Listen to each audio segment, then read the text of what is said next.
The chamber is open and full of whispers. Before we dive in, check the link in the description if you want exclusive timelines, members-only videos you won't find on YouTube, all on our Patreon. The library was still burning in places. Not dramatically, the worst of the fire had been put out hours ago, smothered by competing curses and the castle's own suppression enchantments, kicking in at whatever threshold they had been designed for, and what remained now was the slow orange creep of something that had found a pocket of old parchment behind a collapsed shelf and was consuming it with the patient thoroughness of a thing that had all the time it needed. The smoke curled upward in the dark toward a ceiling that was, in 3 separate places, no longer there. Hermione sat on the floor between 2 fallen bookcases and did not notice the burning. She had been here for 2 hours. She knew this because she had counted the way she counted things when her mind needed something to do with itself while the larger process ran underneath. 120 minutes give, take, of sitting in the wreckage of the place she had loved most in this castle, with 3 notebooks open on the stone beside her, and a piece of coal she had found in the rubble doing the work her wand was too obvious to do. Drawing lines between things that had not, until approximately 40 minutes ago, seemed like they ought to connect. The notebooks had been accumulating for over a year, a private record of every oblique thing the headmaster had said to Harry that Harry had largely absorbed and moved past because Harry did not experience Dumbledore's words the way Hermione experienced them, which was as a puzzle she had been given without being told she was being given a puzzle. You must be the one to go to him. He cannot kill you. Written down, and then, why cannot? What is the specific mechanism that makes Harry's presence at that moment the condition, rather than any other Order members? She had 17 of them, 17 oblique things, spread across 4 years of conversation she had largely been present for, sitting in a line on the opened pages now, connected by coal lines she had drawn with increasingly certain strokes. The answer had arrived 38 minutes ago. She had not screamed when it did. She had not cried. She had simply sat with it for the time it took to check every connection again from the beginning, looking specifically for the place where the reasoning failed, where she had overreached or assumed something unprovable, because she was Hermione Granger and she did not accept her own conclusions until she had attempted 3 times to dismantle them and found the structure still standing. The structure was still standing. Harry was the Horcrux. He had always been the Horcrux.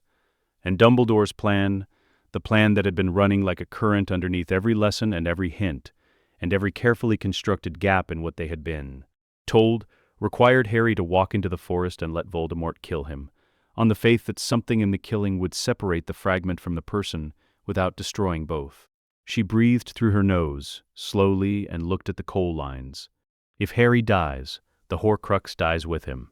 If the Horcrux survives, Voldemort cannot be killed. Therefore Harry must die. Therefore Dumbledore planned, from the beginning, for Harry to die. She stayed with this.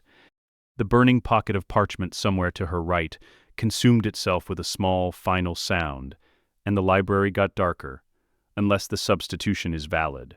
Unless it doesn't have to be Harry. She wrote this at the bottom of the 3rd notebook's page and looked at it. This was the part where she needed to be honest with herself about whether she was reasoning or rationalizing, because there was a version of this calculation that was simply her mind inventing an escape route for someone. She could not imagine watching walk into a forest to die. She had been wrong before. She was capable of wanting something so badly that the wanting arranged itself into the shape of an argument. She went through it again. The Horcrux's anchor was the soul. Voldemort's magic had not intended to create it. It had been an accident of the killing curse rebounding, a fragment of the caster's soul tearing loose and lodging in the nearest living container, which happened to be Harry. What made it a Horcrux was not Harry's body. It was the fragment of Voldemort's soul residing within him. That fragment would die when the killing curse was cast upon the vessel. But the vessel did not need to be Harry. The magic required the vessel's death. The magic required Voldemort to believe he was killing Harry Potter.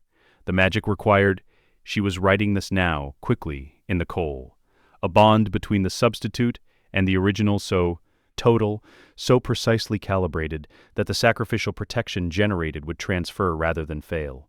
Was her bond to Harry total? She did not answer this as a feeling. She answered it as a fact. The way she answered everything as a fact when feelings had to be removed from the equation, because the equation mattered more than her feelings did. She had walked into a ministry full of Death Eaters for him at 15. She had erased her own parents' memories of her to keep them safe from a war she was fighting for him. She had stayed across a miserable, freezing, purposeless winter of hunting Horcruxes in the wilderness, when every reasonable part of her was screaming to leave, because leaving meant leaving him, and she had never once been able to make herself do that. Yes, her bond to Harry was total. She closed the third notebook. The question then became the mechanism, the vow of the proxy, which she had found referenced in a single oblique footnote in a text she had read months before, and which she did not know well enough to perform alone.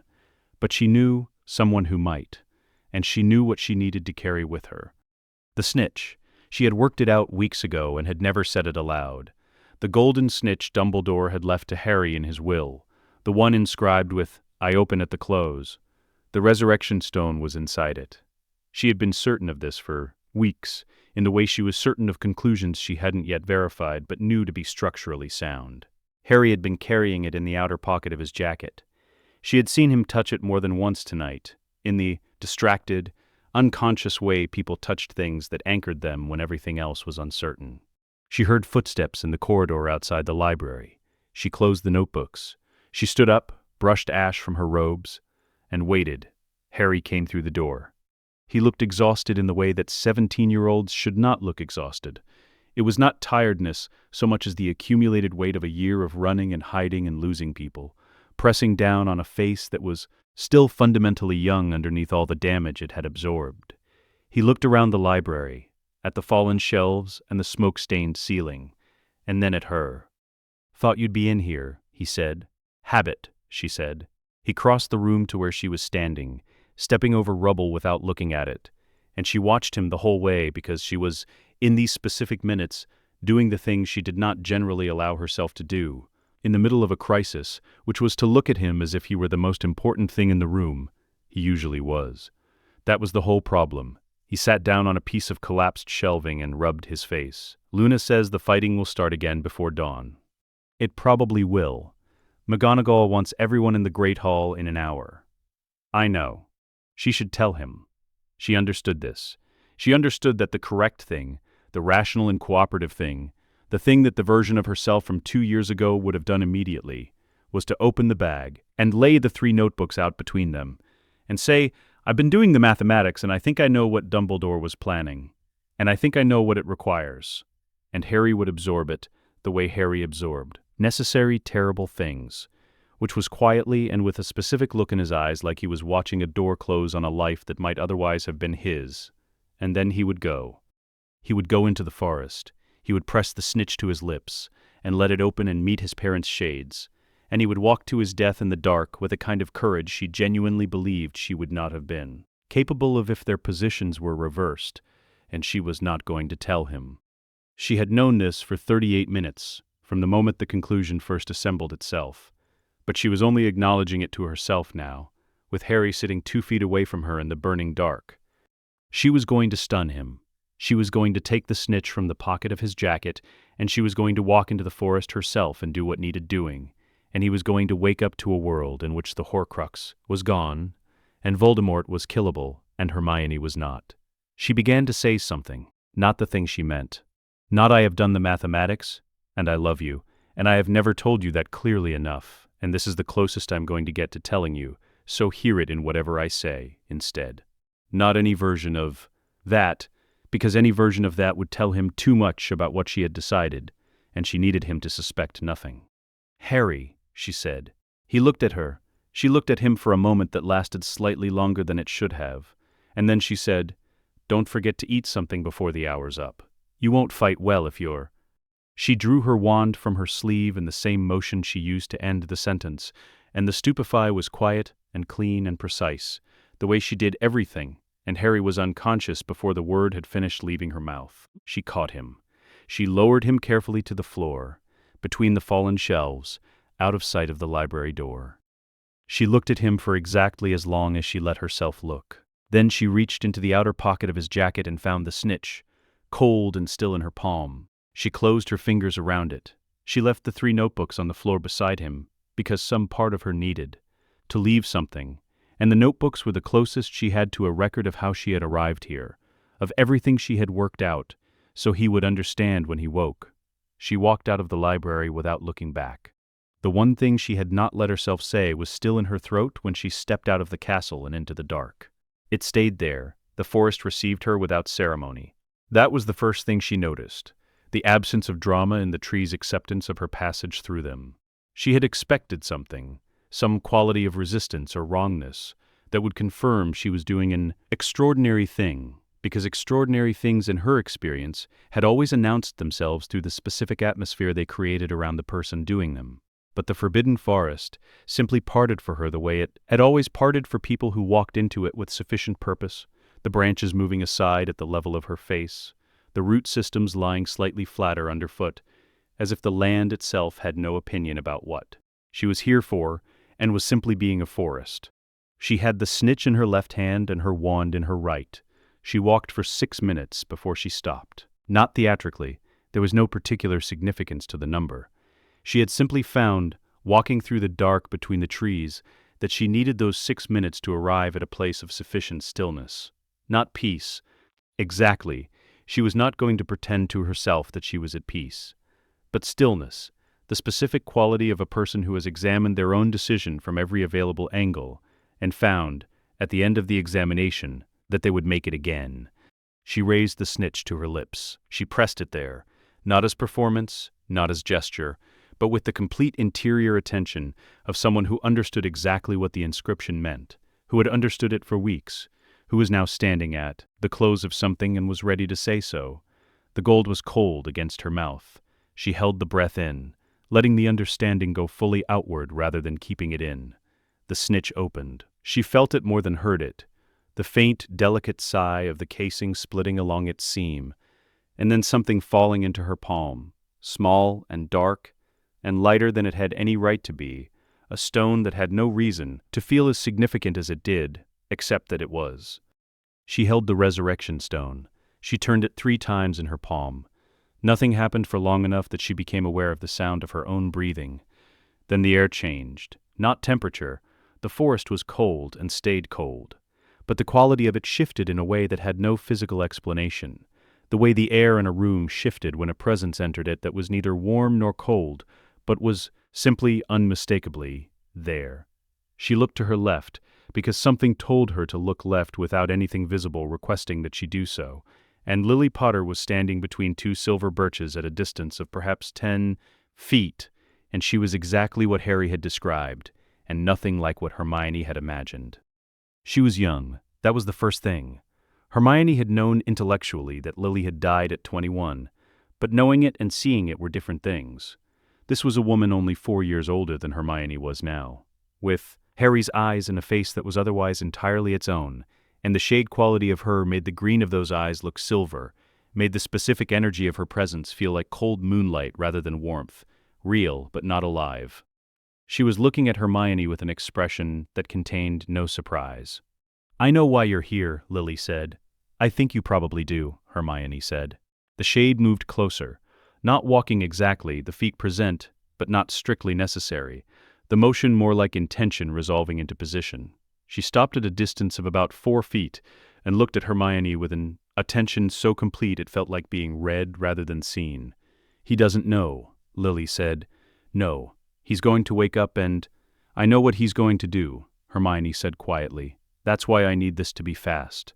Lily looked at her for a moment longer, and then something in the shade's expression resolved, not approval, not precisely, but the specific recognition that happened when someone identified a quality they had thought was rare and found it somewhere they had not expected to find it. "You've worked out the substitution," Lily said. "The anima anchoring principle, or what I think is anima anchoring. I don't know the formal name for it. I reasoned it from first principles." Hermione kept her voice flat and technical, because that was the only way to keep it from shaking. "The protection doesn't require blood relation. It requires a bond complete enough that the sacrifice generates the same ward. I believe my bond to Harry meets the condition." "It does," Lily said simply. "There's a substitution mechanism, the vow of the proxy. I found a reference to it in—" "I know it," Lily said. "It predates most of what's in your libraries. It's older than the Killing Curses classification." She paused, and in the pause the forest was very quiet around them. Not eerily quiet, but genuinely quiet. the silence of a place holding its breath by accident rather than design. It requires the substitute to have arrived here without coercion, without deception. I'm here by choice, Hermione said. Fully informed choice, and the bond has to be. Lily searched for the word. It has to be the kind of love that doesn't make exceptions. Not I would die for him unless it got truly frightening, or unless the cost became too real. No qualifications. No version of the decision where you chose differently. Hermione thought about the library, about 38 minutes of checking and rechecking and arriving at the same place every time. I have no qualifications, she said. Lily looked at her for a long time. The silver forest breathed around them, somewhere distant. Toward the castle, something exploded with a low concussive sound that rolled through the trees and faded, and neither of them moved. You remind me of myself, Lily said finally. Not in how you love, in that you've always known exactly how much you do, and you've spent years being careful with it, and this is the moment you stopped being careful. Hermione absorbed this. She stored it in the same place she stored things she could not look at yet, but intended to come back to, and she breathed through it, and she said, "Will you teach me the vow?" Lily taught her. It took 11 minutes. A spoken agreement in language that felt archaic without being difficult, paired with a specific interior attention that Lily described as knowing, when you say it, that you mean it completely, and letting that knowing go outward rather than keeping it in. Hermione understood what she meant before she finished explaining, which seemed to be the point. Understanding it was, in some sense, already doing it. When she spoke the vow aloud, the air around her did something. She felt it more than saw it. A warmth, brief and total, moving through her from the inside outward. The sensation of something being sealed rather than opened. A recognition from whatever the magic was that operated on this level. That said, yes, this counts. She understood in that moment that the ward was real, that it had transferred, that if she walked forward and received the curse, what it would find was a container for the Horcrux fragment and a sacrificial protection anchored to Harry Potter. And it would do what it was supposed to do, and Harry would wake up in a world without a piece of Voldemort inside him. It will hurt, Lily said. I know, it's very fast. I know that too. Lily stood before her, and the moonlit quality of her shade was very present now, the green of her eyes silver and steady, and she did something that was not quite an embrace, because the living and the dead could not embrace, but was the closest available approximation, a presence at Hermione's shoulder, briefly, that felt like a hand without being one. He's going to do something extraordinary, Lily said, when he wakes up. I know, Hermione said. That's partly why I'm doing this. She walked forward. She counted her breaths because counting gave the calm somewhere to go, and she walked between the trees with the stone still in her left hand, because she did not know what to do with it now, but could not bring herself to put it down, and the forest continued to receive her without ceremony. She heard him before she saw him. Harry Potter. Voldemort's voice, high and cold, carrying through the dark with the particular quality of a voice that had spent 40 years practicing the specific register of someone who expected to be obeyed. I was wondering when you would come. She stepped into the clearing. He saw her, and for one suspended moment something moved in his face that was not recognition, but its opposite. The particular confusion of a man whose predictions had been arranged around one fixed variable encountering a different one. Then it closed off, the way his expressions always closed off, back into the performance of absolute authority.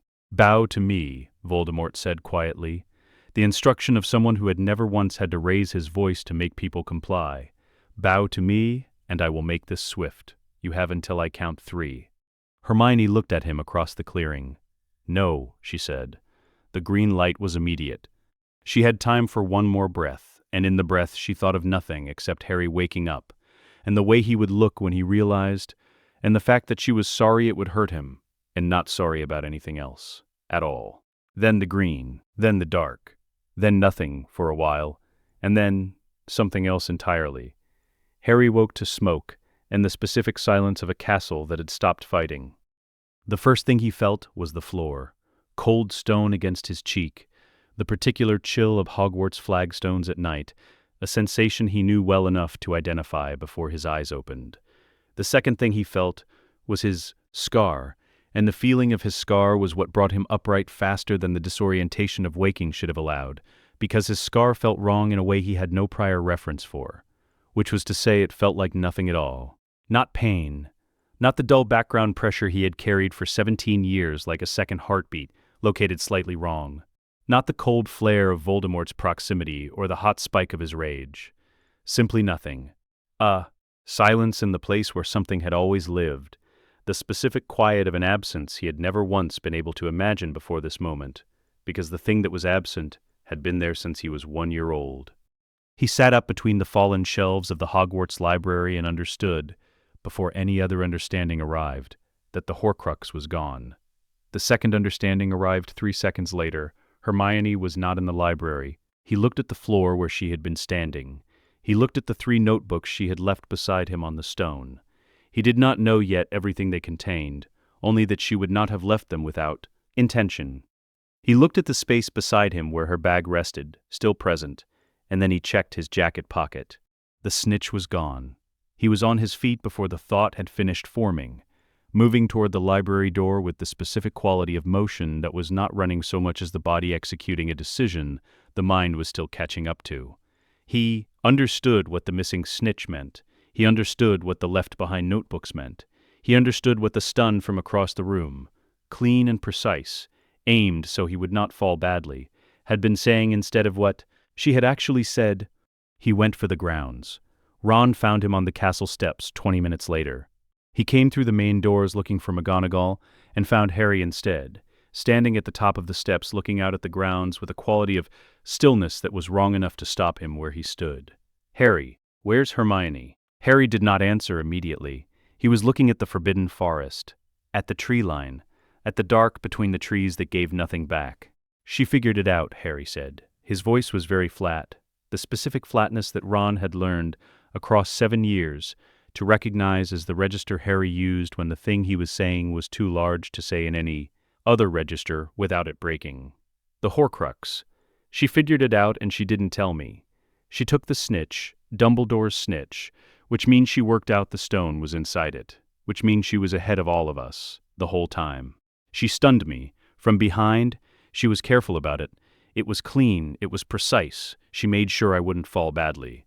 His voice did not change. "She planned it.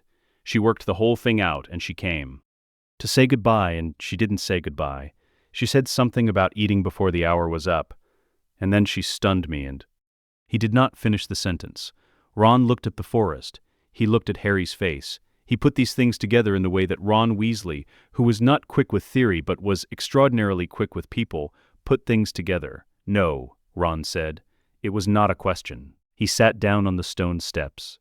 Not deliberately, his legs simply produced the sitting as the only available response to the thing his mind was currently processing. He sat and looked at the grounds, and said nothing, because there was nothing yet that was not too small for the size of what had just been said. Luna found them there. She came through the doors with the particular quality she brought to all spaces, which was the quality of someone who moved through the world at a frequency slightly offset from everyone else's, and found this more interesting than distressing. She stopped behind them, and looked at the 2 of them, and then at the forest, and her face did the thing it sometimes did, became very still and very careful in a way that was entirely unlike her usual dreaming abstraction. "Something happened in the forest," Luna said. "Hermione," Ron said. Luna sat beside Harry on the step. She did not touch him. She simply sat close enough that he was aware of the presence, and looked at the tree line with the same attention he was giving it, and said, "She was the brightest person I ever knew. Not in the way people mean when they say someone is clever. Bright like a light you could see from very far away." Harry said nothing. "Was," Ron said quietly, and the word landed between them like a stone into still water. Harry stood. He went into the forest alone. He found the clearing in 7 minutes. The first thing he saw was the scorched circle on the ground where the curse had landed. Grass blackened in a perfect circle the size of a person's outline. The earth beneath it, still faintly warm when he knelt and pressed his palm to it.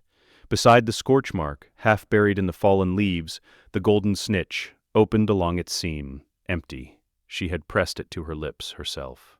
Of course she had. He pressed his palm harder against the warm earth and felt the Horcrux's absence again. That clean, impossible silence. and understood, really understood, in the body rather than just in the mind, what she had done, and why it had worked and what it had cost. The grief came then, not as crying. He had not cried yet and would not for some time, but as a physical sensation, something that moved through his chest the way a shockwave moved through stone, slow and total and leaving. Everything it touched slightly altered from what it had been. He was still kneeling in the clearing when the magic happened. He had not decided to cast anything. He had not raised his wand, had not thought the word, had not produced the specific internal shape that spellwork required. What happened was simply that the grief moved through him, and something in the grief was too large for his body to contain, and the magic that had always lived in him responded to the excess in the only way it knew how. The ground cracked, a single fracture line running outward from where his palm met the earth, spreading in a straight and deliberate path for 6 feet before it stopped. Stone split cleanly, the way stones split when cut rather than when broken. The edges precise and smooth, and entirely unlike anything a 17-year-old should have been able to produce without a wand, without an incantation, without anything except a grief too large for the body that contained it. He stared at the crack in the earth. He was not the same person who had walked into this forest. He picked up the empty snitch. He closed it in his palm. He stood. He walked back toward the castle. Behind him, the crack in the clearing's floor remained clean and irreversible, the first mark the new world had made on the old one.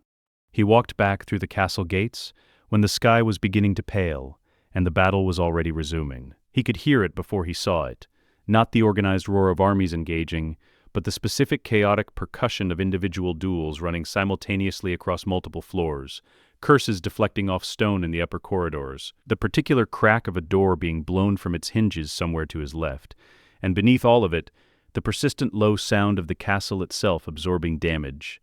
He stood in the courtyard and looked at it and felt absolutely nothing that resembled fear. This was new. 4 Death Eaters came through the breach in the east wall, moving in the loose formation of people who were accustomed to fighting organized resistance, and were now operating in an environment where the resistance had become disorganized, which made them confident in a way that was going to be a problem for them shortly. Harry stood in the center of the courtyard and did not reach for his wand. He raised his left hand instead. The binding fire came from his palm, a tight rope of gold-orange light that moved with the precision of something thrown by a person who knew exactly where they were throwing it, and it closed around the first man's wand arm. At the elbow before the spell left the tip, not burning, binding. The knowledge of it arrived from somewhere that was not quite memory and not quite instinct. The Peverell line's battle magic surfacing in him the way knowledge surfaced when the mechanism that had been suppressing it was removed. The man made a sound of surprise and pain as his arm locked at the elbow, the binding holding it at an angle that prevented casting without causing permanent damage. The other 3 raised their wands simultaneously.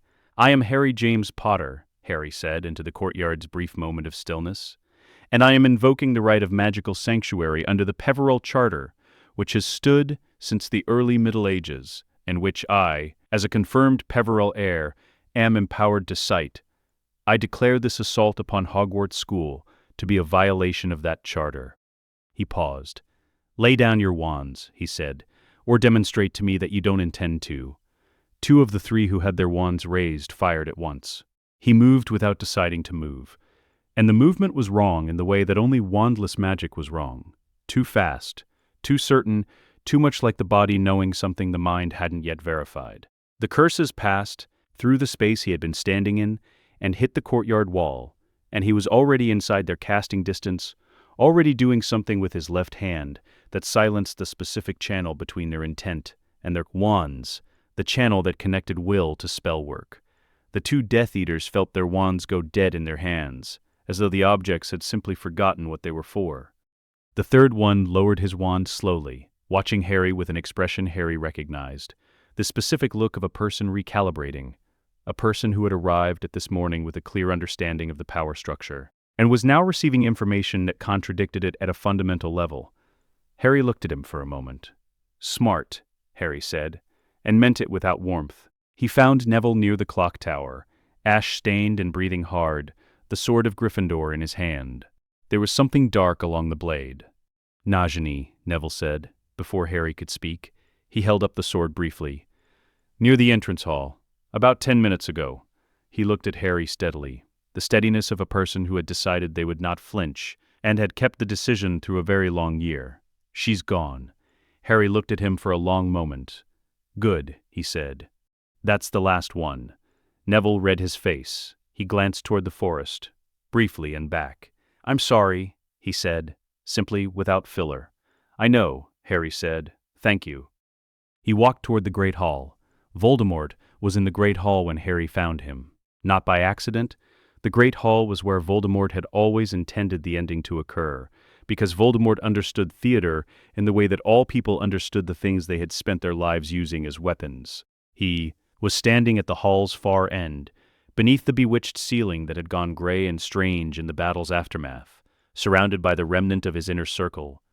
Bellatrix to his left, Lucius Malfoy behind her, looking like a man who had been certain of something for 20 years and was now certain of nothing.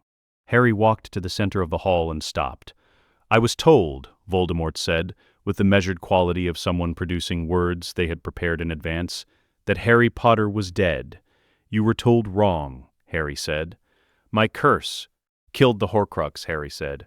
"The one you made by accident, the fragment of your own soul that lodged in me when your curse rebounded in my first year. You killed it tonight.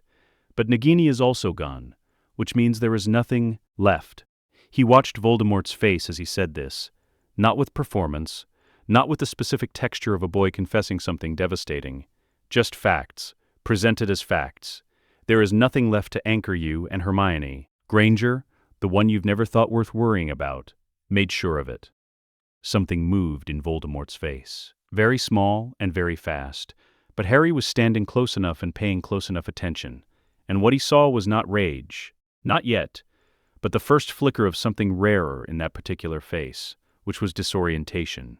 The recalibration of someone who had predicted an outcome with complete certainty and was now processing the specific information that the prediction was wrong. "You," Voldemort said slowly, the high, cold voice losing its rhythm for the first time, "cannot be standing here."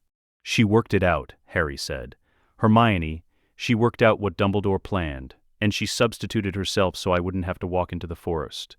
She gave you the Horcrux, you killed it, and the sacrifice she made. In doing it," he stopped for 1 second, and in that second he did the thing he had been doing since the clearing, which was to take the grief and place it somewhere it could not interfere with what he was currently doing. Created a protection. For me, keyed to this hall, to this night, to you specifically.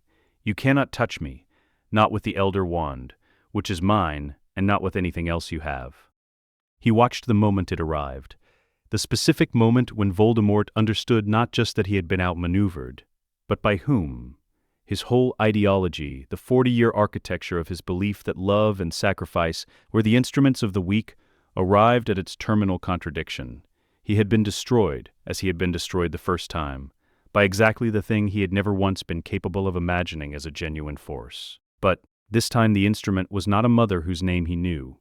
This time it was a Muggle-born girl he had never thought worth fearing, who had reasoned her way past Dumbledore's entire plan and walked into the forest in Harry Potter's place because she loved someone more than she feared what loving someone that much cost.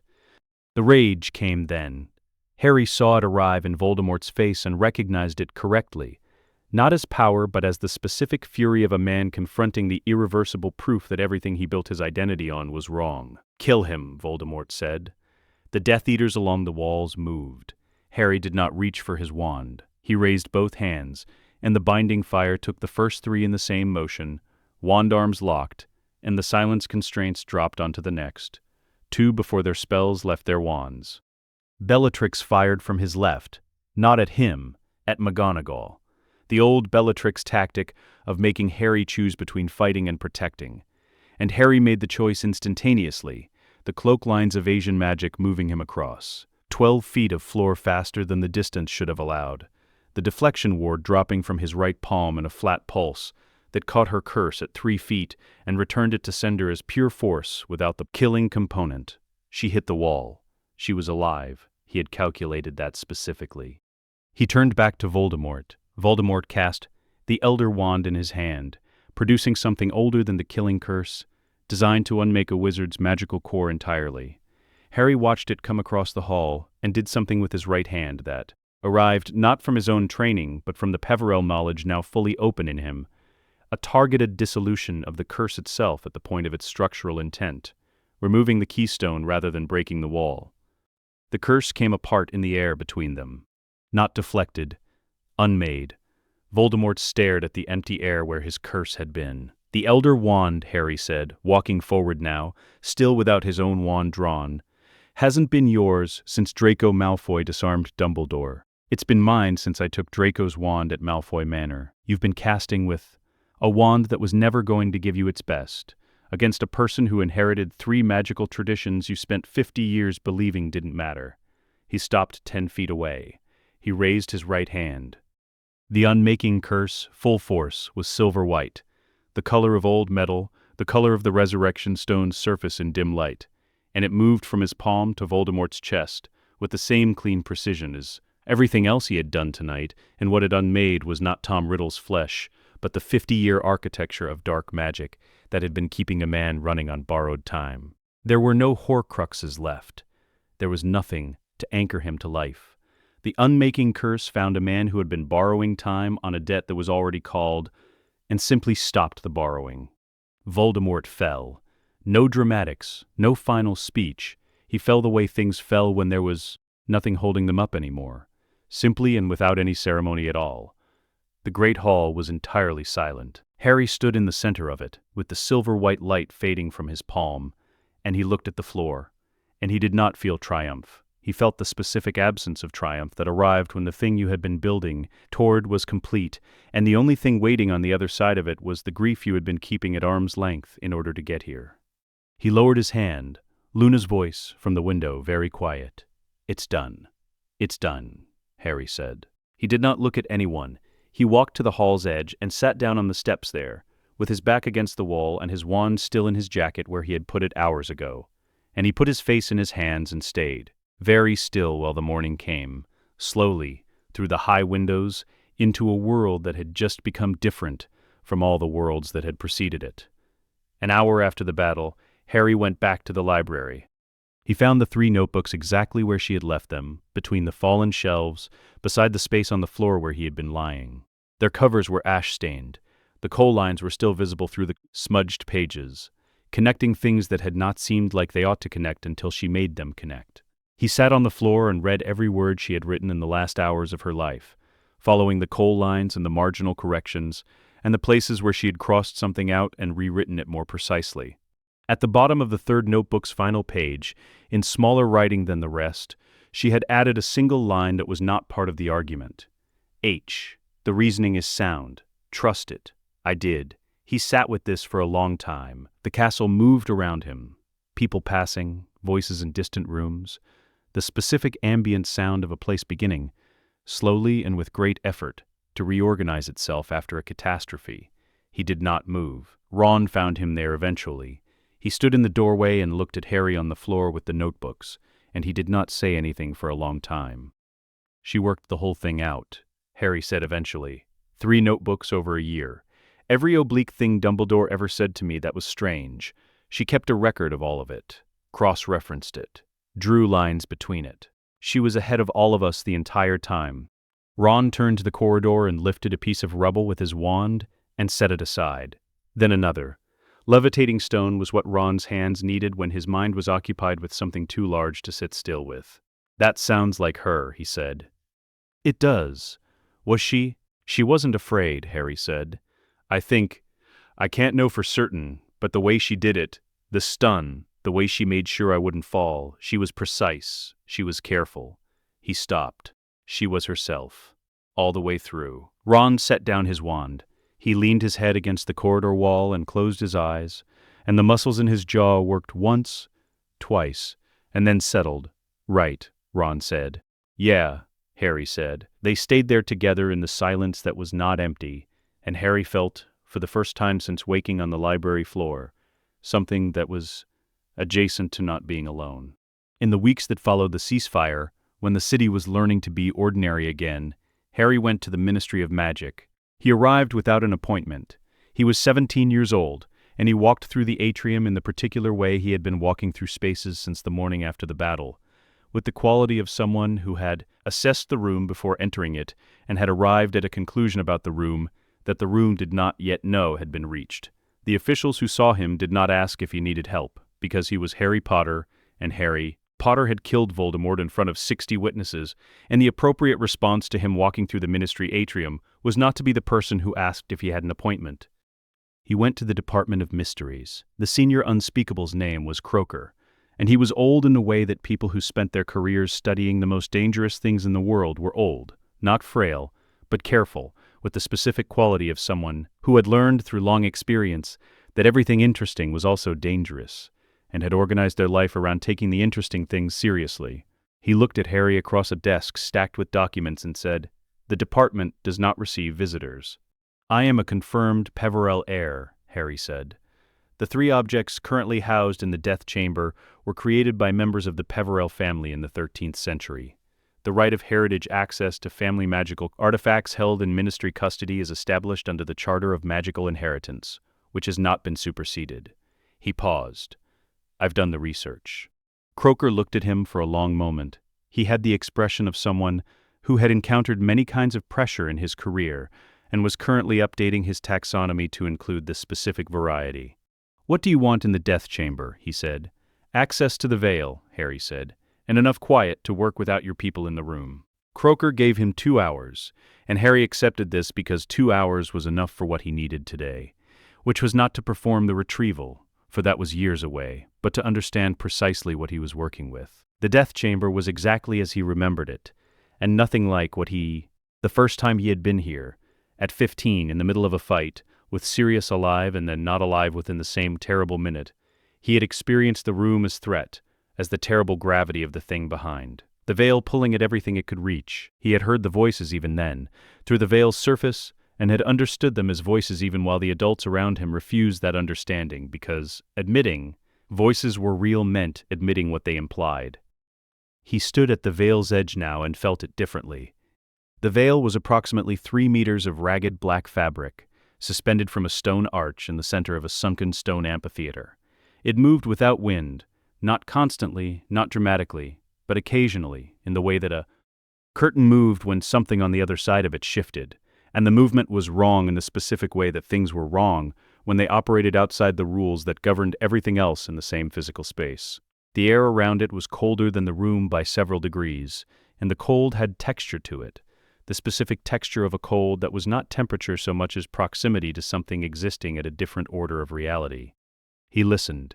The voices were there, layered, indistinct, the specific unintelligibility of sound heard through a medium not designed to carry it. He had not, at 15, understood that the voices were differentiated. He understood it now, standing closer than he had been willing to stand then, the Elder Wand in his right hand, and the Resurrection Stone, retrieved from the clearing, in his left. He knew Hermione's voice.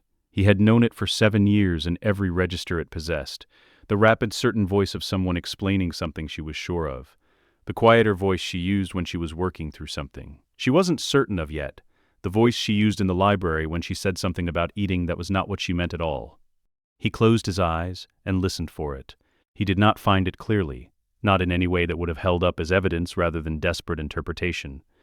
But there was something at the edge of the layered sounds that had a frequency he associated with her, the specific pattern of a mind that moved at a particular pace and in particular directions, indistinct, uncertain. Possible he was hearing what he needed to hear rather than what was there. He stayed at the veil's edge for 90 minutes, and at the end of the 90 minutes he pressed the palm of his left hand, the one holding the stone, flat against the veil's surface, and felt the stone warm against his skin, and felt the veil resist, and then, for exactly 1 second, not resist, a brief and complete cessation of the specific pushback that the boundary between alive and dead exerted on the living. He took his hand away. "It's not a door," he said aloud, to the empty chamber. "It doesn't open from the outside." He heard what this meant, the specific implication of it, the fact that the retrieval he was planning was not a matter of finding the correct key. It was going to be a matter of becoming the kind of magician who could do something that had never been done, using knowledge that did not yet exist, built from theory he was going to have to construct from first principles. He straightened. He walked back up the stone steps of the amphitheater, and through the death chamber's door, and Croaker was waiting in the hall outside. "I'll need regular access," Harry said. "Monthly at minimum. I'll file the heritage claim formally through Gringotts."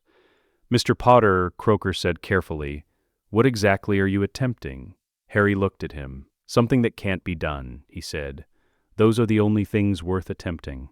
He left the ministry and walked out into the summer afternoon, and stood on the pavement with the specific knowledge of a person who has just confirmed that the problem is real, and that the solution requires him to become considerably more than he currently is, and he began, in his head, to plan. Spinner's End in winter was the color of old iron. The houses along the row were terraced and close, their brick facades the specific dark gray of industrial towns that had been built for a purpose that had long since left without taking the buildings with it. And the river, at the end of the street, ran low and black between banks of dead grass. Snape had grown up here, and had died in a boathouse at Hogwarts, and had left this property without an heir. It had been listed among the assets of an unclaimed estate, quietly, unremarkably, the kind of property that sat in administrative limbo until someone decided what to do with it. Harry had purchased it for almost nothing in the weeks after the battle, for reasons he had not been able to articulate at the time and had since stopped trying to. It suited what he needed, the library primarily. He had been living here for several months when Ron and Luna visited, unannounced. On a gray Thursday, he heard them at the door and did not immediately open it, because he had been in the middle of something, which was what he said when he finally let them in, and which Ron received with the expression he had been wearing more frequently since summer, the expression of someone managing the distance between what he was seeing and what he was willing to say about it. The house had changed. This was visible immediately to anyone who had known it as Snape's. The walls of the sitting room were covered floor to ceiling in books and manuscripts and parchment sheets pinned at angles that suggested the pinning had been functional rather than decorative, lines of connection running between items in red ink in Harry's handwriting. 3 separate work tables occupied the center of the room at angles to each other, each one covered in materials that were, if you looked closely, all concerned with the same cluster of subjects: soul theory, the mechanics of the veil, hallow magic at the intersection of life and death, sacrificial protection as a bidirectional magical phenomenon rather than a one-way ward. Luna walked to the nearest work table and looked at the topmost manuscript, without touching it. "This is Bodrick the Grey's treatise on voluntary soul displacement," she said. "The ministry burned every copy in the early 18th century. Gringotts had one," Harry said, "unregistered in a vault that had been sealed for nearly 2 centuries. "How did you get access to a sealed vault?" I asked. Harry said, which was not the complete answer, but was the answer he was giving. Ron had not moved from the doorway. He was looking at the room with the careful, non-judgmental quality of someone who had decided to look at the full picture before reacting to any part of it. "How were you sleeping?" Ron said. "Adequately," Harry said. "That's not—" "I'm sleeping, Ron. I'm eating. I'm not—" He stopped. "I'm not unwell. I know what this looks like." "What does it look like?" Luna said, from the work table, still reading the manuscript. "Like someone who has lost perspective," Harry said flatly. "Like an obsession that's replaced a grief rather than processed one. I've heard the argument. McGonagall made it in a letter last month that was very carefully worded and very clearly concerned." "And?" Ron said. "And I understand why it looks that way from outside," Harry said. "I also understand what I'm doing more clearly than anyone who hasn't spent months reading everything ever written about the veil's mechanics and the Deathly Hallows' interaction with sacrificial magic, and from inside that understanding it looks like something different." "What does it look like from inside?" Luna said. "It looks like a problem that has a solution," Harry said. "Extremely difficult, requiring things I don't currently know and may take years to learn, with a genuine risk of failure that I am not minimizing. But a real problem with a real solution, not a delusion." Luna set the manuscript down. She turned and looked at him with the specific, clear attention she gave to things she was assessing, rather than simply observing. "Show me," she said.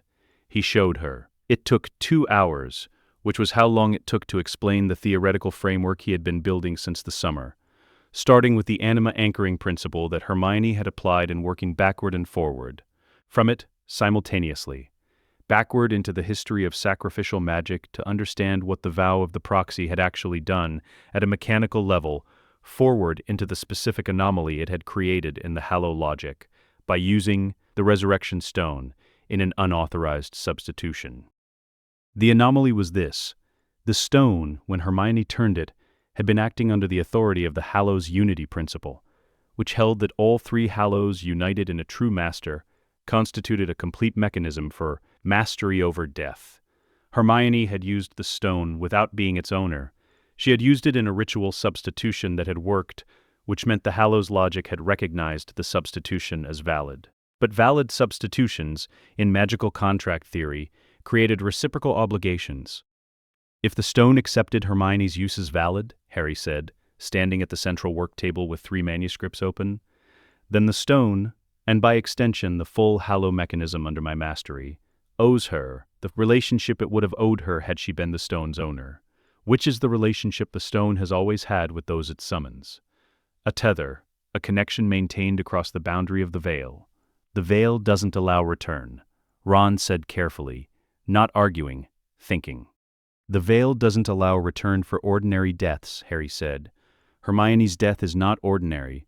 It was a sacrificial substitution performed using a Hallow in a ritual the Hallow accepted as valid, by a person whose soul is therefore held in the specific kind of tether that Hallow magic creates, on the other side of a veil whose boundary the master of all 3 Hallows has a documented, if unprecedented, relationship with. He looked at them both. It's not bringing back the dead, he said. It's honoring a debt the magic created. The magic made a commitment when it accepted her substitution. I am the mechanism through which that commitment can be fulfilled. Luna was very still. She had the expression she wore when she was not simply listening, but was testing something internally, running the logic through a framework she didn't always share with people before it had resolved. What do you need, she said, that you don't have yet?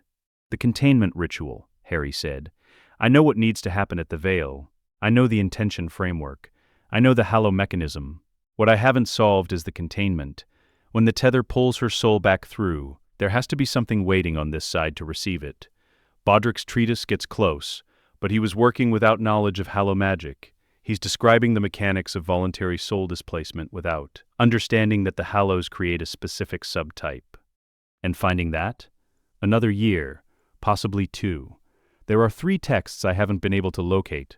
The Grindelwald collection at Durmstrang, which the headmistress has so far declined to share. A vault at Beauxbatons that requires international heritage clearance, and a manuscript that may or may not still exist in the ruins of the Flamel estate in Devon. Ron sat down at the nearest chair. He sat the way people sat when they had received a large quantity of information and needed the support of furniture, while they processed it.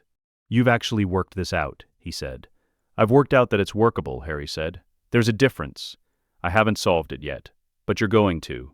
Harry looked at him steadily. Yes, he said. That evening after Ron and Luna had gone, Ron, still uncertain, still managing the distance between concern and belief, Luna quieter than usual in a way that suggested she was thinking about something she hadn't said.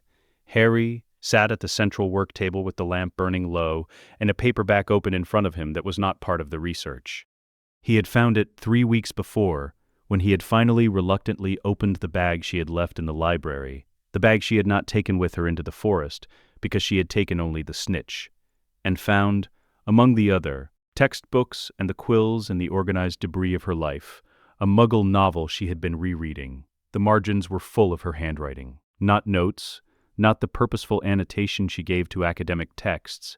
These were the private markings of someone reading for pleasure, small responses to things that struck her, occasional single words that registered a reaction. She hadn't needed to articulate further.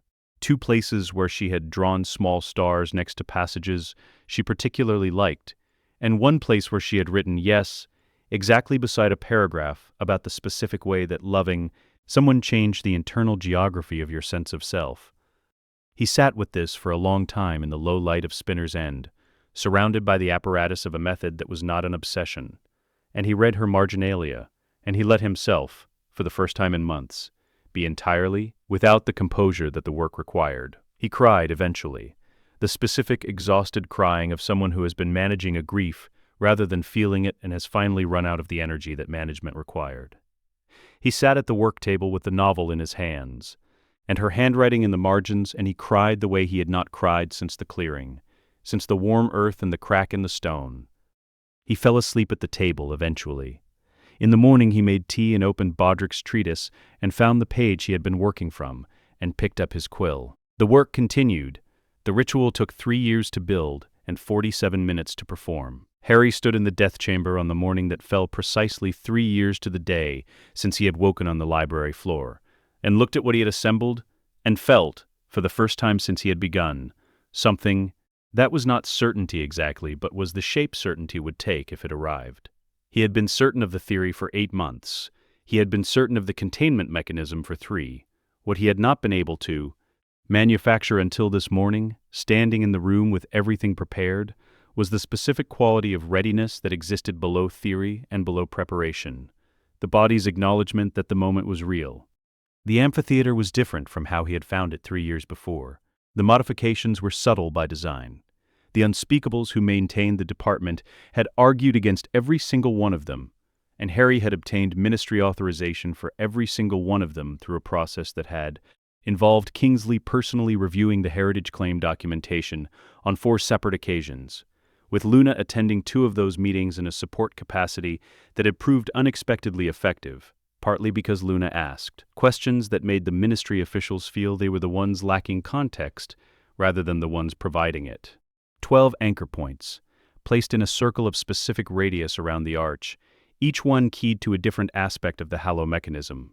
4 for the Elder Wand's Dominion logic, 4 for the stone's tether logic, 4 for the cloak's permeability logic, the 3 Hallows functions unified into a single spatial structure designed to receive and contain a soul crossing back through the veil under specific, unprecedented conditions. In the center, between the anchor points and the arch, a basin. Not a pensieve, something he had made himself, from an alloy of silver and the stone of the veil's arch base, in the shape that the Flamel manuscript had described as the appropriate vessel for the containment stage. The basin was empty now. It would not be empty for long, or it would be empty forever. There was no middle outcome available. Ron was at the chamber door. Harry had asked him to be there, and Ron had come without asking for a more complete explanation than Harry was prepared to give, which was the specific quality of friendship Ron Weasley had always offered. Luna was at the base of the amphitheater steps, seated cross-legged on the stone with her eyes closed. "You don't have to stay for the whole thing," Harry said to Ron. "I know," Ron said. "It's going to look, Harry." Ron met his eyes. "I know what it's going to look like. I've read the summary 3 times. He paused. "I'm staying." Harry looked at him for a moment, and then nodded and walked down the steps into the amphitheater. He began with the Elder Wand. The first stage was Dominion, the wand's function, the aspect of Hallow logic that operated as authority rather than connection or concealment. He spoke the activation in the old language that had taken him 6 months to learn. From the Grindelwald collection, the language in which the Hallows had originally been named, and the wand responded the way it always responded to his use of it now, immediately and completely, without the slight resistance that wands generally offered users who were asking them to do something at the edge of their capacity. The anchor points lit, one by one, in sequence, the 12 points of the circle, coming alive with the specific silver-white light of Hallow magic, cold and steady and very old.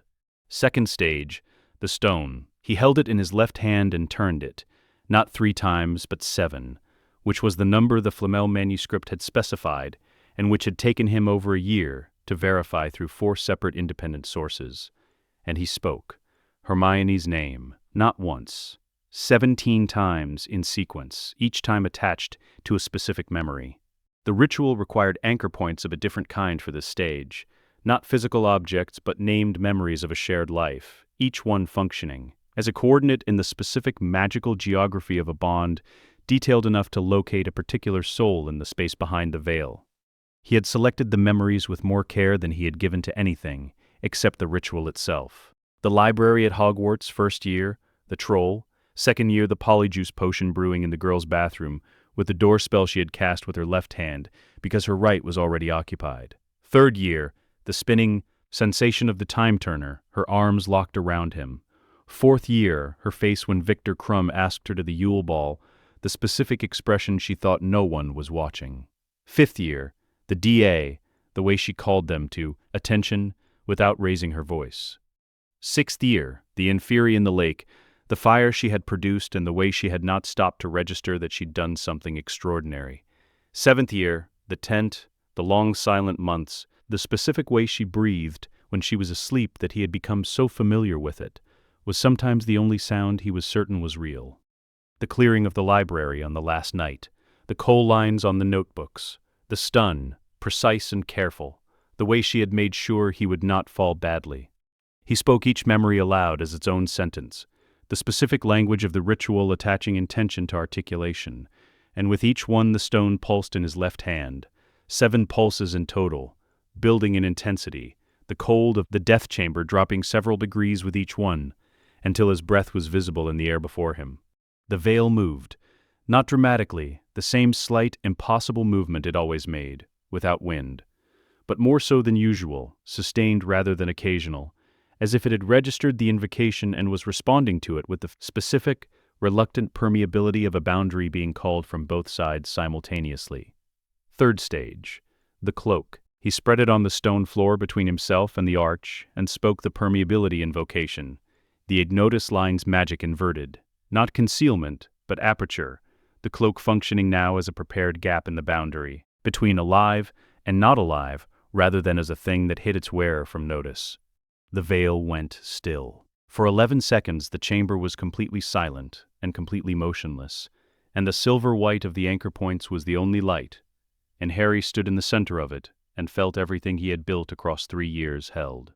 In the balance of those 11 seconds and understood, with the total clarity of a person standing at the end of something, that this was where the theory ended, and the magic either worked or it did not. He said her name one final time, without the ritual language, without the memory anchor, without anything except the plain fact of her name said by the person who had known her best. Hermione. Silence.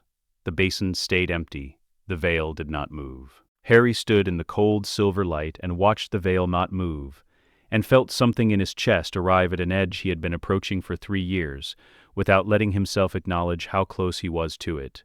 And he breathed through it, and he waited, because the ritual specified that there could be a delay. Soul retrieval across the veil boundary operated on the veil's own timeline, rather than on the caster's, and he had told himself this 60 times in the planning phase, but standing in the actual chamber, in the actual silence, it was considerably harder to hold on to than it had been in theory. 40 seconds, 50.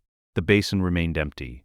He closed his eyes and said, very quietly, more to himself than to anyone, "Come on, the reasoning is sound. You trusted it. I trust it." Something touched the cloak. Not wind, not movement, something with more intention in it than movement. A presence registering against the cloak's spread surface the way a hand registered against a curtain from the other side. Harry opened his eyes. The veil was open. Not wide, not dramatically, not like a door swinging back. A gap, a few centimeters, at the veil's lower left edge, the specific quality of an aperture rather than a tear, the cloak's permeability invocation doing exactly what he had designed it to do, and the veil, for the first time in its documented history, allowing something back through rather than simply taking things forward. The basin filled. Silver first, the liquid-like quality of the resurrection stone's shade logic, the tether made visible, and then within the silver something more present, more dense, the specific weight of a particular soul taking the shape it had always taken in the world. Then a sound, a breath. Not a gasp, not the dramatic intake of someone returning from the dead in the manner of stories that had never actually involved a dead person. A breath, small and specific, the particular breath of someone who had been very still for a very long time and had just remembered that breathing was something they did. Harry crossed the chamber in 4 steps and looked into the basin and found he had no words at all for a long moment that he would not have been able to measure if asked to afterward. Hermione looked at him with the expression she had always worn when she was establishing that she was fully present and processing and intended to engage with whatever was happening. Her first words to him, after 3 years and 47 minutes and a ritual that had taken everything he had, were, "You've made a significant error in the 7th anchor point's alignment. It's 17 degrees off. I could feel it from the other side. You're going to want to correct that before you disassemble the containment." Harry sat down on the stone floor of the death chamber and laughed. the specific, slightly broken laughter of someone whose chest had been holding more than it was designed to hold for a very long time, and had just been given permission to release it. And from the doorway Ron made a sound that was not quite a word, and Luna opened her eyes and smiled at the basin with the expression of someone who had, privately, known this was going to work. The containment basin held her for 6 hours. This was expected. The Flamel manuscript had been specific about the integration period, the time required for a returned soul to fully re-anchor into physical form, and Harry had planned for it meticulously: a bed in the anteroom adjacent to the death chamber, a healer from St. Mungo's waiting outside under a strict non-disclosure agreement, and a set of robes folded on the chair beside the bed. Luna had stayed for the first 2 hours, sitting at the basin's edge with Hermione's emerging presence in the silver white of the containment field, talking to her in the quiet, conversational way Luna talked to things that others might not have talked to, with the specific assumption that being heard was not contingent on being visible. Harry did not know what she said. He sat on the steps of the amphitheater and let Luna have those 2 hours because Luna had earned them in a different way than he had. At the 4-hour mark, Harry came back down to the basin. She was more present now. The silver white had deepened, taken on substance and distinction, the outline of her sharpening the way an image sharpened as a lens found its focus.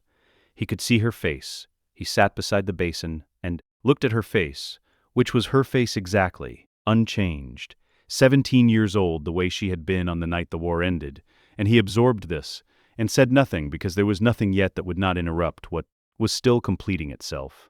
At 5 hours and 40 minutes she opened her eyes. He was there when she did.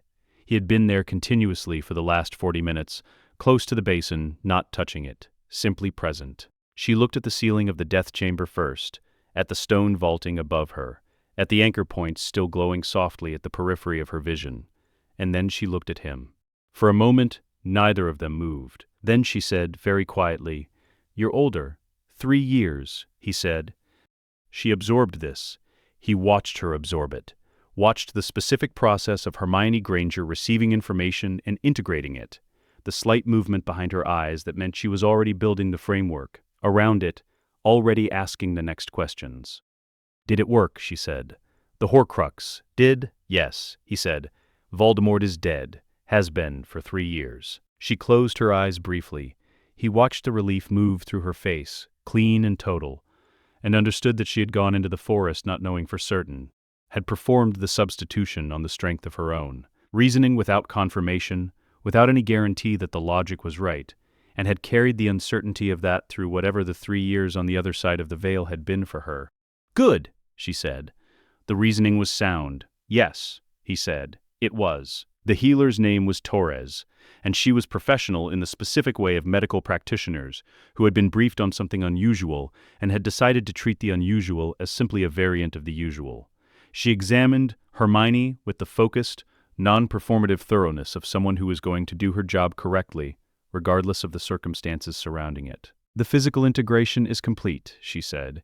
"After 20 minutes that Harry spent in the anteroom doing nothing useful, she is, by every diagnostic available to me, alive, healthy, 17 biologically."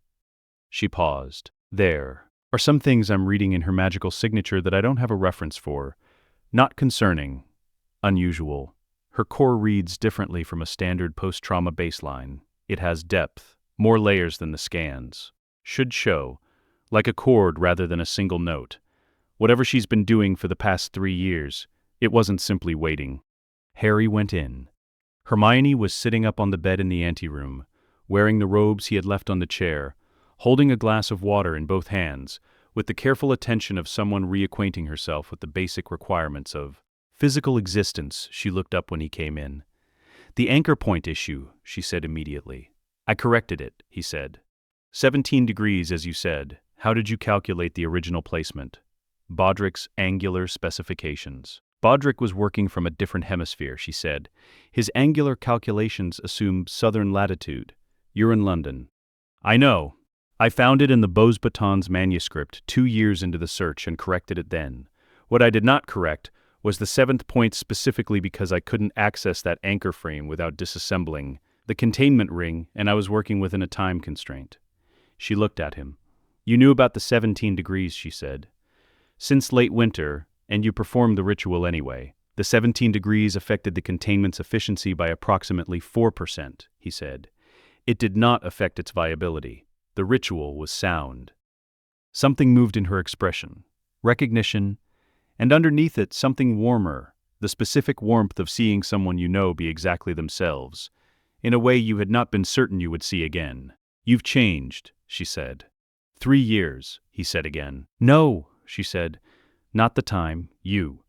She was looking at him carefully, the way she looked at things she was assessing rather than simply seeing. You think differently, the way you talk about the ritual. You were always intelligent. Harry, you just never... I had 3 years in a large library and a very specific problem to solve. He said, it turns out those conditions are sufficient. She looked at the glass of water in her hands. Ron, she said. Outside, he wanted to give you... Luna, she was here for the first 2 hours. She went to get food, she said. He paused, because what Luna had said when she left was specific enough that he had written it down afterward. Tell her the Raxperts were unusually clear. On the other side, she'll know what I mean. Hermione looked at him. I won't ask what that means, Harry said. Wise, Hermione said, and for a moment the expression on her face was so entirely her, so precisely the expression she had always worn when she was declining to explain something she judged unnecessary to explain, that Harry had to look at the floor for a moment and breathe through the specific overwhelming quality of the present tense. She was here. She was sitting on a bed in the anteroom of the Department of Mysteries being entirely herself, and he had spent 3 years building the mechanism to make this sentence true, and the sentence was true, and his chest was doing something complicated that he was not yet ready to examine closely. Harry, she said. He looked up. Show me your notes, she said. You've been back for 6 hours. I'm aware of how long I've been back. Show me your notes. He showed her the notes. She read them in the specific way she read things, with the focused speed of someone for whom reading was a form of thinking rather than a prelude to it. And he sat in the chair beside the bed and watched her read and felt. Something that he had not felt in 3 years settle back into its correct position. The specific quality of being in a room with someone whose presence was not simply company, but a particular kind of completeness. A second frequency that made his own thinking run better in proximity to it. She set the notes down. The framework is largely correct, she said. You've made an assumption in the 4th section about permeability directionality that I think is wrong, but the error doesn't invalidate the broader theory. She looked at him with the expression she wore when she was about to say something she had decided to say directly rather than building to. You built this 3 years. All of it, yes. For me, yes. She looked at him for a long moment. The anteroom was very quiet, and the light was the specific low warmth of a room where the dramatic thing had already occurred, and what remained was the ordinary miracle of 2 people in the same space. I want to see Ron, she said, and Luna. And I want tea, and I want you to tell me everything that's happened in 3 years, and then... She stopped, and the expression that arrived on her face was not quite embarrassment, and not quite shyness, something he had not often seen from her, the expression of someone allowing themselves to want something without immediately justifying the wanting. Then what? Harry said. Then I want to look at everything you've built, she said. All of it. Properly. Together. That's going to take some time, he said. I know, she said. I have time now. She said this simply, without drama, as a fact. And it was a fact, and the fact was extraordinary. And neither of them made it larger than it was because it was already large enough. Without any assistance, Harry opened the door and called Ron's name. Ron's footsteps in the corridor were immediate. The sound of someone who had been waiting with the patient determination of someone who had gotten very good at waiting. And then the door was fully open and Ron was there. And Hermione was there, and the specific look on Ron's face, the look of someone seeing something they had spent 3 years being careful not to hope for, was something Harry moved past to give them the room they needed. In the corridor, Luna was sitting cross-legged on the floor with a paper bag of food she had apparently obtained from somewhere in the ministry, eating a sandwich with the calm of someone whose sense of time was flexible enough to accommodate waiting indefinitely without it requiring effort. She looked up at Harry. She's herself, Luna said. Completely, Harry said.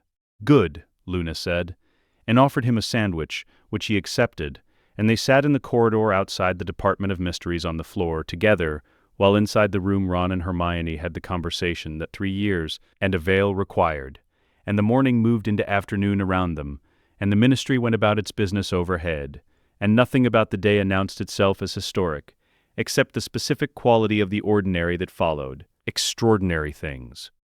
The wizarding world, in the years that followed the battle, was in the specific condition of something that had survived a catastrophe and was trying to determine what it was now that the catastrophe was over.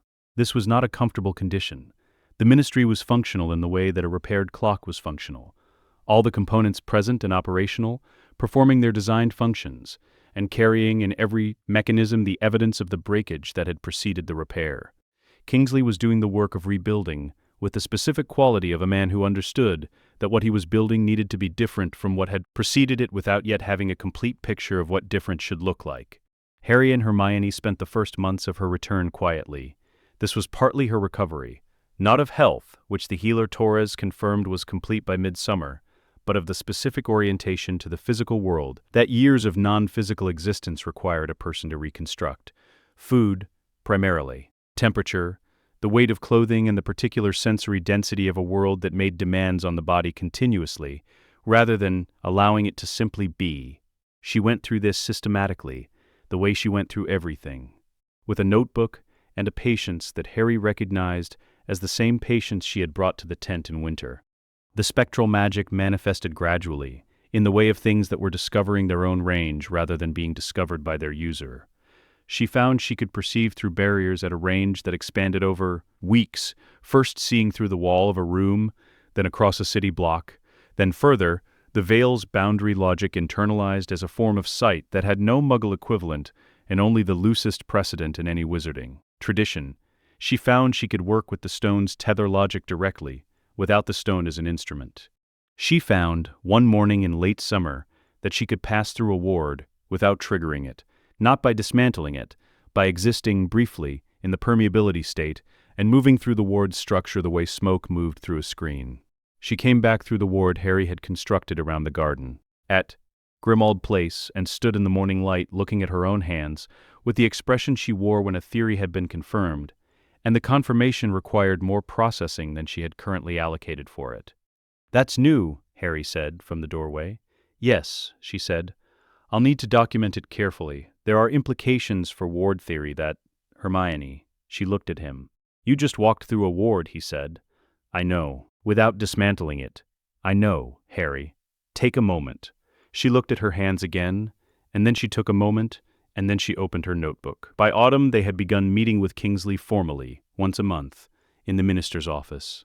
The meetings were Hermione's design. She had laid out the framework on a single page, written in her compact, precise hand. What they were asking for, why, in what order, with what precedents, and what legal foundations. A section at the bottom titled Anticipated Objections that was longer than the proposal itself. The framework was not a demand for power. They were not seeking authority for themselves as individuals. They were seeking the structural changes that would make the authority they already held, by right of magic and historical circumstance, function for the community rather than simply resting in two people who had never wanted to hold it in the first place. Wizengamot reform. The elimination of hereditary seats, replaced by merit-based appointments with defined terms and a clear conflict of interest framework. Hermione presented this section. Kingsley's objections lasted 40 minutes and were addressed in the anticipated objections section of the proposal, which she produced when required, with the specific composure of someone who had written those responses knowing exactly when they would be needed. Ministry restructuring. The separation of law enforcement and legislative functions that had been combined under the old ministry in ways that had made both susceptible to the kind of corruption that had allowed Voldemort to walk into the ministry and simply replace the people. Harry presented this section, which surprised Kingsley because Harry's presentation was built from the particular knowledge of someone who had watched the ministry fail from the outside for 7 years and had very clear ideas about which structural features had enabled the failure. Education reform. A curriculum revision at Hogwarts and the establishment of new magical schools in underserved parts of the world, to address the global imbalance in formal magical education that had concentrated institutional knowledge in a way that made it fragile. Hermione presented this section, and it was the one where Kingsley's resistance was least. He had been thinking about this already, and what Hermione's version offered was a more complete architecture than his. They left the meeting with a formal commitment from the minister to bring Wizengamot reform to a vote in the coming months. Ron met them outside the ministry. He had been waiting on the pavement with his hands in his pockets, and the particular quality he had recently developed of being precisely present rather than actively doing anything. The patience of someone who had spent 3 years managing his own grief and had come out the other side of it changed in ways he was still mapping. "How did it go?" he said. "Well," Hermione said, "the anticipated objection section worked." She let him object for 40 minutes before producing it, Harry said. "It's more effective if they feel they've made their argument," Hermione said. "Interrupting people during objections is counterproductive." Ron looked at Harry.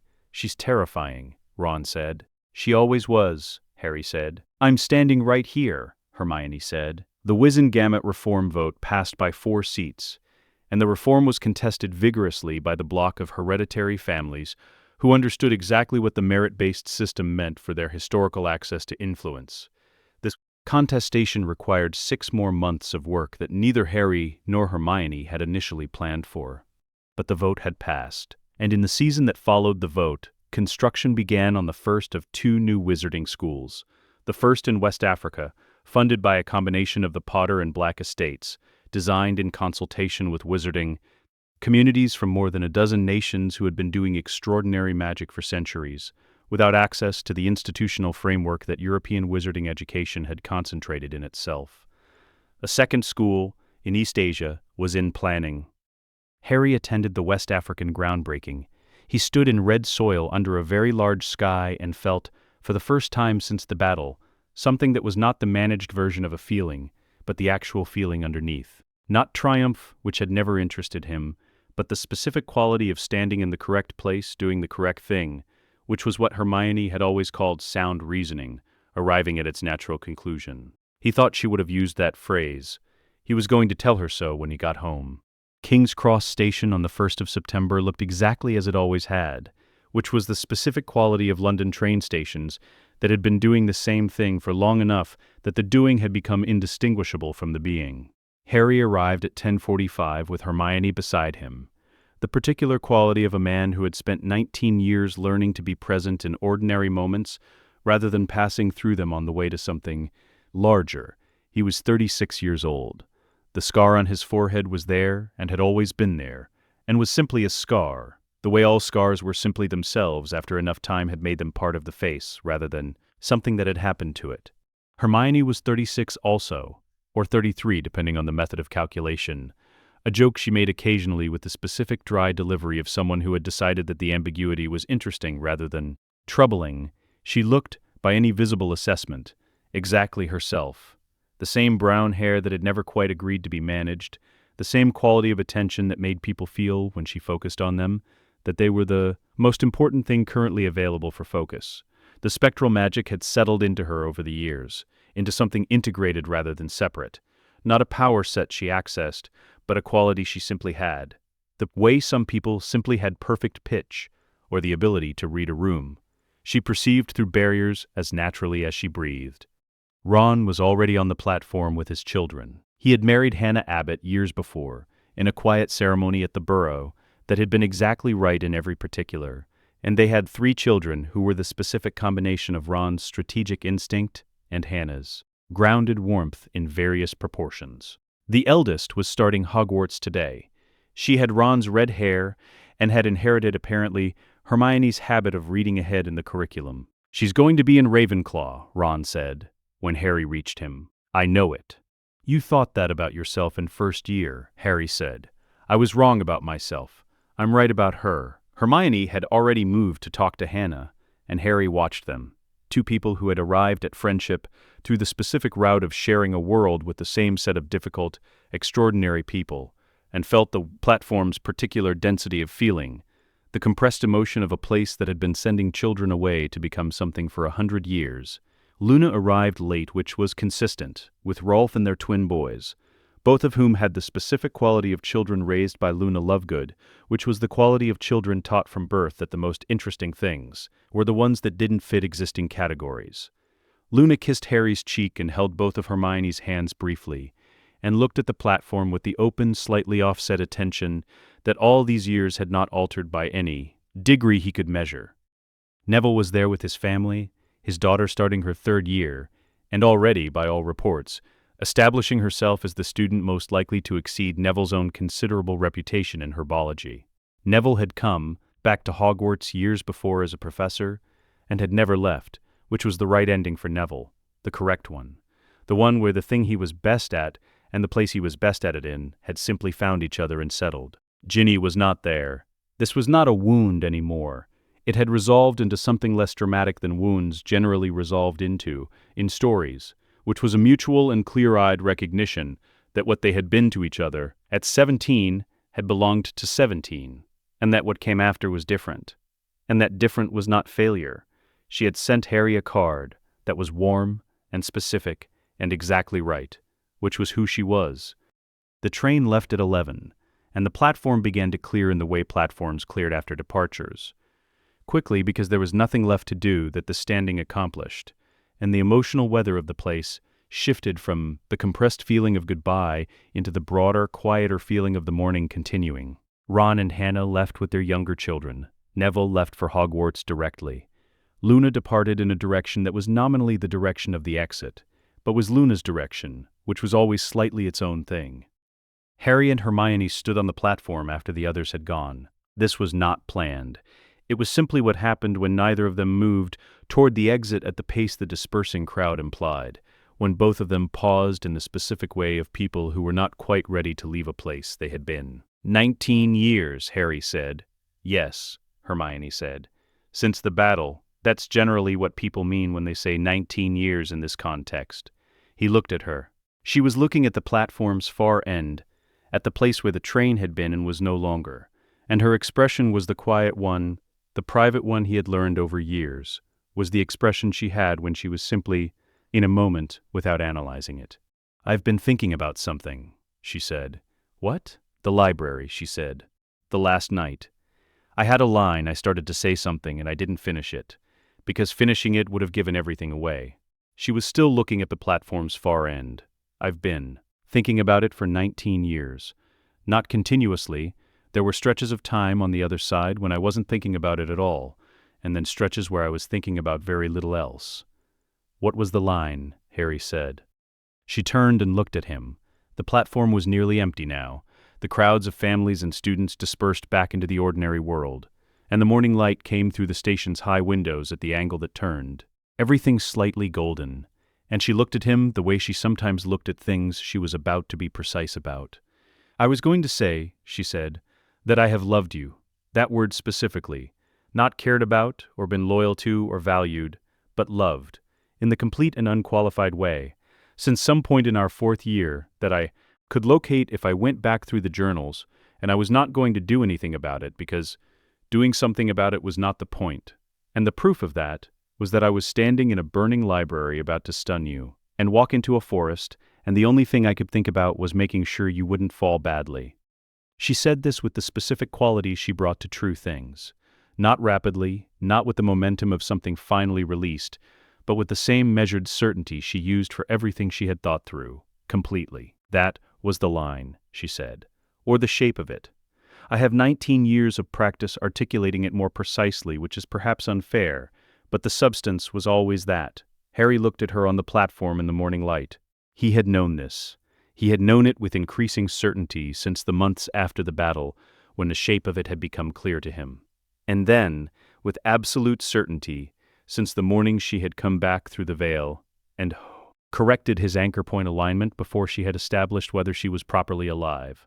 He had known it, and he had been in no hurry about it, because the specific thing he had learned across 19 years, across 3 years of working in the quiet of Spinner's End, with her handwriting in the margins of a Muggle novel, and 16 years of being present in ordinary moments with the person who had walked into a forest so he would not have to. Was that the things that were true did not require urgency? They simply required time to be themselves in. I know, he said. I've known for a long time. How long? The anchor point correction, he said. When you came back, that was when I was certain. She considered this. That's a very specific data point, she said. You'd been gone for 3 years, and you came back through the veil, and your first words were a calibration error, he said. That's when I understood that I had never once, in all of it, wanted anyone else. The calibration error was the proof. She was quiet for a moment. That's either very romantic or very strange, she said. It can be both, he said. She looked at him with the expression that was not the working expression and not the assessment expression, and was the private one. The one he had learned across years was the expression of Hermione Granger simply being in a moment, without needing to do anything else with it. All right, she said. All right, he agreed. They stood on the platform a while longer, not because there was anything else to do there, but because neither of them was in any hurry, and the morning was what it was, and the train was gone with its children toward a school that was different in the ways it needed to be different, and the same in the ways it needed to be the same. And the world outside the station was the world they had made, imperfect, ongoing, the specific work of people who had decided that the method was never finished. When they finally walked toward the exit, the platform was empty behind them. The line she had swallowed in the library, 19 years in a veil and a 3-year ritual and an anchor point correction later, had been said. It had been said exactly as she meant it. The reasoning, as always, had been sound. Let us know what you'd like to see next. The end.